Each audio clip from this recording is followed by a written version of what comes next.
Hey everyone, before I go into this audio, I have a little nugget of wisdom for you, and that is treat everyone that you meet as a guest in your bubble of reality, because they are every single person you meet.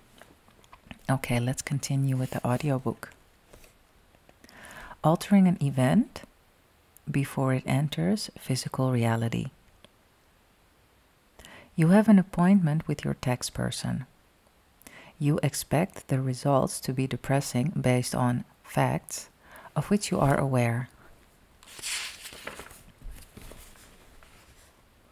You have been having conflicts with a coworker. You know an altercation is imminent. Your car is in for service. You suspect the bill will be much higher than you can afford.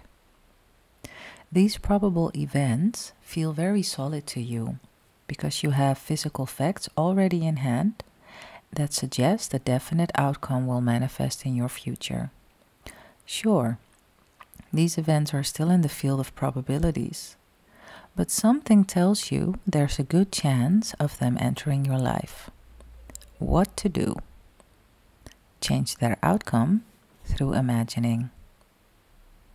Once again, create a fork in the road, but this time on the left. Picture the scene as you think it might occur. Feel the depression, the fear, the feeling of helplessness, the anger that you expect will take place. See it in living color with all its hopelessness, and then dissolve it. To the right, visualize the scene or result that you want to create and walk into it. Make sure you place yourself in the event. See the happiness on your face, the relief, the thankfulness that it turned out so well after all. Dwell on the great feeling of joy. Work the scene in your visualization until you feel very much at ease with its outcome. Then let it go until the next day when you will repeat the same scenario and continue repeating it day after day until the modified event is met in time. In some situations, there's not enough time to work through the longer suggestions mentioned here. What works well as an alternative is to quiet your mind as quickly as possible and then concentrate only on the positive scene. Picture it clearly in your mind's eye. See the faces of the participants break into smiles. Picture everyone shaking hands. See a mist of understanding swirl around the people. Maybe have everyone get a hug or form a circle around the people. Maybe have everyone get a hug or form a circle holding hands. The point is to project goodwill out into your future so you can walk into it when the time comes. It's always more powerful to get the beliefs that will cause the negative future scene to take place before altering it with visualization. So it's recommended that over a period of several days, if there is time, you apply yourself to belief work to discover why you're in the distraction situation in the first place. Altering the body.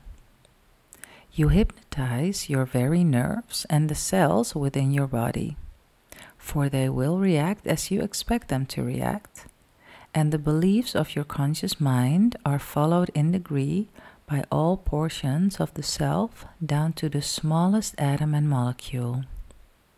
The large events of your life, your interactions with others, including the habitual workings of the most minute physical events within our body, all of this follows your conscious belief. Basically, the body is no more than an extension of the mind. There is much talk about the mind-body connection nowadays, but if we were to back up into consciousness, where nothing is yet solidified into matter, we'd see that the mind sets the body's blueprint into motion, brings it to fruition at birth, and cradles it as a physical extension of itself. But the body is always part of the mind. So, more accurately, it can be said that the body is an extension of the mind.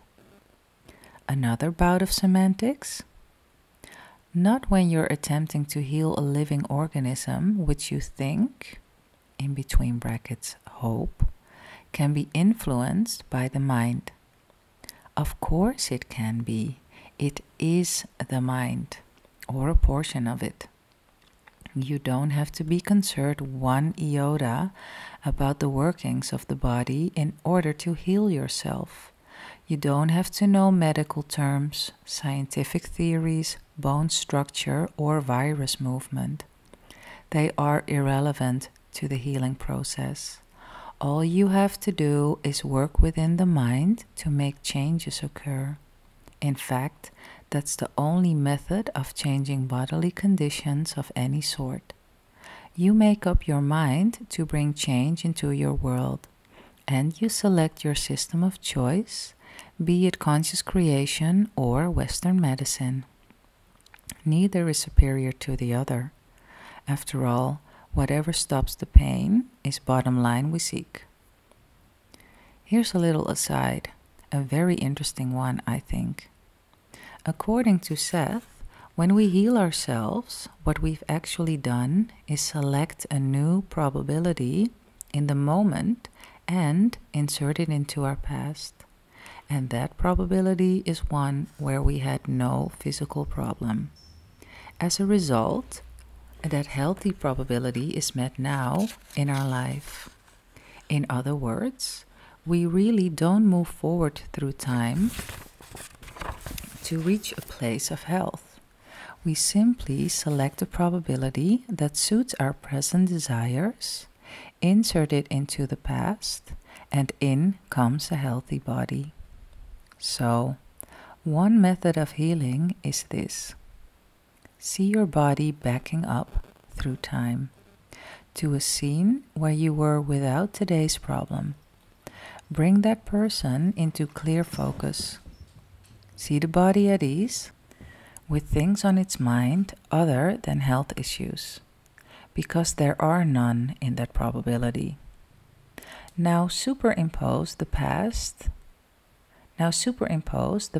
you over today's you, and feel the vitality of that body seep into the moment, flooding your awareness, becoming awareness.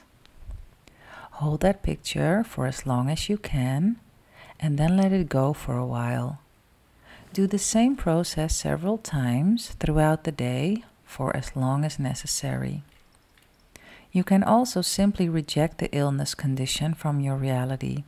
Say, "This is no longer an option," and mean it. Then get on with your day without fueling the problem through negative thoughts.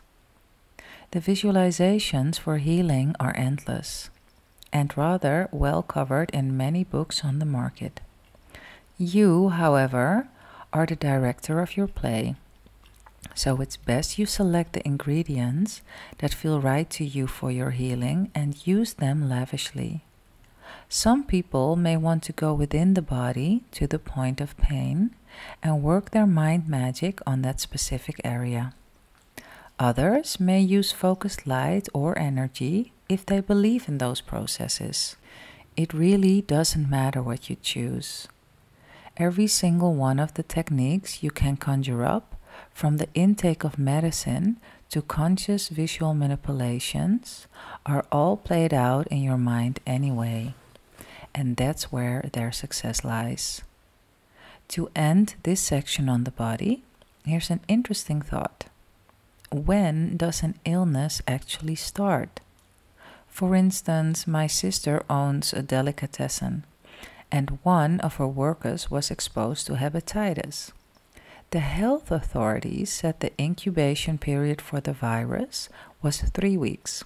So after taking suggested precautions, my sister settled in to see what would happen to her worker.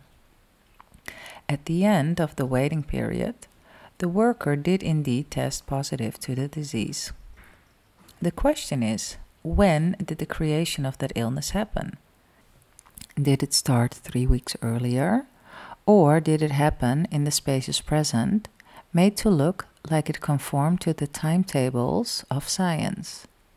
Was my sister's employee stricken with a disease she could not easily escape because of its highly infectious nature?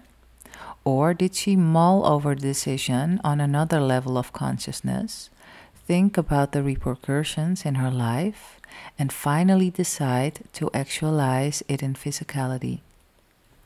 You know what Seth would say.